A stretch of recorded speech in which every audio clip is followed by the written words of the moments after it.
Baik, saya sudah membaca rekam medis pasien. Saya sudah mengetahui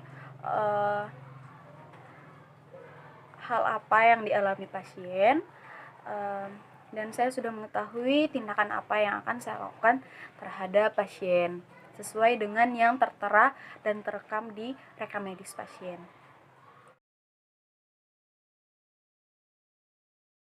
Selamat sore Ibu. Sore. Oke, sore. Ibu, bisa sebutkan nama, alamat, dan umurnya? Nama saya Nesa, Alamatnya? alamat Torwakat, umur 30. Nah ya, sudah sesuai ya Bu ya. Oke, baik Ibu. Bagaimana perasaannya Bu saat ini? Sudah membaik daripada sebelumnya. Ya, sudah membaik daripada sebelumnya ya Bu ya. Jadi di sini tujuan saya bertemu dengan Ibu. Saya ingin memberikan informasi kepada Ibu sesuai dengan kontrak yang sebelumnya kita sudah yang saya sudah katakan ya Bu ya. Saya akan menginformasikan bagaimana 5 benar obat dan obat apa yang Ibu konsumsi untuk menurunkan emosi Ibu ya. Waktu yang saya perlukan sekitar 15 menit untuk segala informasi dan apa yang Ibu sampaikan. Saya menjamin kerahasiaannya. Saya akan menjamin tidak akan bocor, karena apa yang Ibu katakan itu hanya digunakan untuk keperluan medis saja, untuk keperluan pemulihan kesehatan Ibu ya Bu ya. Sebelum saya melakukan tindakan, apakah ada yang ingin ditanyakan? Tidak ada. Oke, tidak ada ya Bu ya.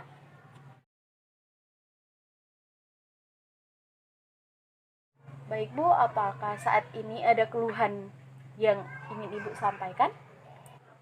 Pusing dan emosi masih naik turun. Iya. Sebelumnya sudah diajarkan kan Bu ya bagaimana cara pengendalian emosi dengan relaksasi nafas dalam kan Bu ya? Ya. Ya, bisa Ibu praktekkan bagaimana relaksasi nafas dalam? Bisa. Ya, silakan Bu. Nafas 4 detik. Ya. Tahan 2 detik, hembuskan 4 detik. Ya, baik, bagus ya Bu ya. Berarti Ibu memahami apa yang sudah dijelaskan sebelumnya. Baik, sesuai dengan kontrak kita, di sini saya akan menjelaskan bagaimana 5 benar dalam pemberian obat ya Bu ya. Oke, jadi yang pertama untuk 5 benar pemberian obat ini, yang pertama itu ada benar jenis obat. Benar jenis obat ini jadi obat yang diberikan kepada Ibu benar sesuai dengan apa yang diresepkan dokter. Jadi Ibu bisa mengevaluasi, misalnya jam sekian Ibu biasa diberi paracetamol, kemudian dikasih obat lain. Ibu bisa menanyakan, kok ini obatnya lain. Jadi itu yang pertama itu harus benar obatnya, benar jenis obatnya. Misalnya obatnya paracetamol, ya harus benar paracetamol. Yang kedua, benar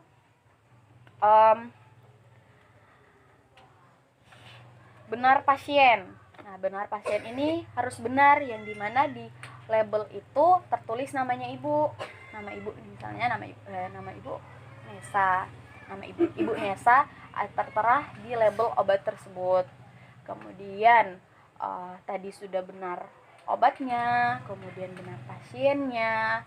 Sekarang benar dosis.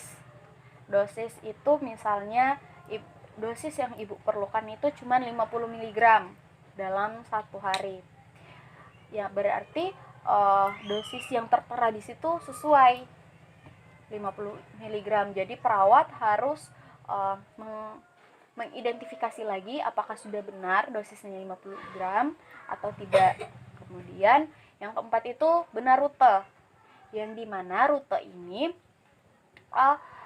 obat paracetamol ini bukan melalui infus, bukan melalui intravena, bukan melalui darah, tetapi dia melalui obat. Jadi perawat harus memastikan ibu meminum obat ini melalui oral atau melalui mulut ya Bu ya. Ya, kemudian yang terakhir, benar waktu. Di sini benar waktu. Kan tadi contohnya 50 mg dalam sehari.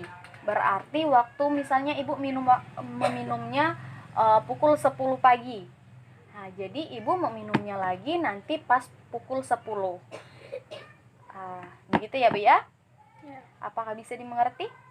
bisa. Ya, bisa dimengerti ya. Saya lanjut ya Bu ya. Jadi tadi kan kita sudah belajar 5 benar obat ya Bu ya.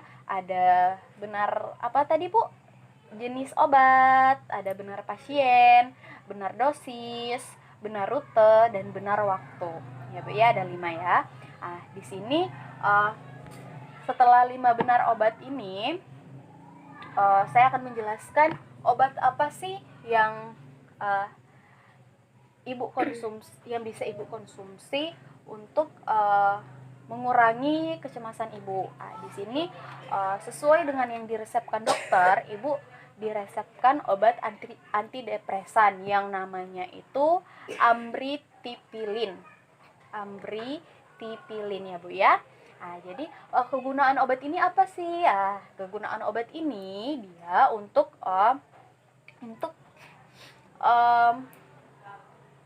membuat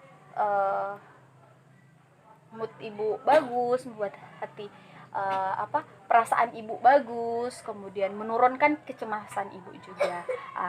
Jika mood ibu sudah lebih baik, perasaan ibu sudah lebih baik, emosi sudah tidak naik turun, dan kecemasan ini tadi turun, berarti ibu bisa beristirahat dengan baik ya. Di sini juga obat yang antidepresan ini dia ibu bisa konsumsi sebelum dan sesudah makan. Jadi di sini sebelum dan sesudah makan, ibu bisa mengkonsumsi obat ini. Misalnya sudah jam 10 dan ternyata ibu belum makan, ibu bisa mengkonsumsi obat ini. Apabila ibu sudah makan, ibu juga bisa mengkonsumsi obat ini. Jadi obat ini bisa ibu konsumsi sebelum dan sesudah makan ya Bu ya. Bisa dipahami? Bisa. Iya, bisa ya Bu ya. Kemudian di sini obat antidepresan ini ibu harus mengkonsumsinya terus Bu, karena ini resep dari dokter. Jadi ibu tidak boleh menghentikan obat ini sesuai dengan keinginan ibu. Ibu harus berkonsultasi dulu dengan dokter apakah ibu sudah bisa menghentikan mengkonsumsi obat ini atau tidak. Kalau ibu kata dokter belum bisa, ibu tidak bisa menghentikan obat ini. Karena kenapa? Ibu akan merasakan efek sampingnya, seperti efek samping seseorang yang mengalami putus obat. Misalnya sakit kepala, ibu akan merasa lemah dan kesulitan dalam beristirahat. Ibu tidak mau kan merasakan efek samping seperti itu? Ya, tidak. Ya, tidak kan? Ya. Jadi ibu harus tetap mengkonsumsi obat ini sesuai dengan yang diresepkan dokter ya Bu ya. Dosisnya harus sesuai, karena ibu kan sudah saya ajarkan bagaimana 5 benar obat dan kegunaan si obat amitriptilin ini. Untuk efek sampingnya sendiri, untuk obat yang saya sudah jelaskan tadi, yang pertama itu ibu bisa kadang-kadang ibu akan merasakan penglihatan ibu kabur, kemudian gelisah, dan kadangkala ibu akan mengalami diare. Itu adalah efek samping dari obat tersebut ya Bu ya. Oke, baik. Sebelumnya ada yang ingin ditanyakan Bu? Tidak. Kalau tidak ada, bagaimana Bu perasaannya setelah saya jelaskan 5 benar pemberian obat dan jenis obat yang ibu konsumsi, kegunaan, efek samping, serta hal apa yang akan timbul jika ibu tidak mengkonsumsi?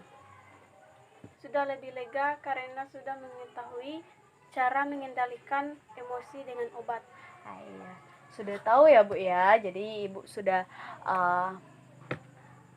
mengetahui baik, kerjasama Ibu baik, sehingga waktu kita pas ya Bu ya, pas 15 menit, kerjasamanya Ibu baik. Semoga Ibu cepat pulih, dan apabila Ibu memerlukan bantuan, silakan tekan tombol yang ada di sebelah kanan Ibu. Saya dan rekan-rekan saya ada di ruangan perawat. Saya akan datang apabila Ibu memencet tombol tersebut. Kalau sudah tidak ada lagi yang ingin ditanyakan, saya permisi dulu ya Bu ya. Selamat sore dan selamat istirahat. Sore.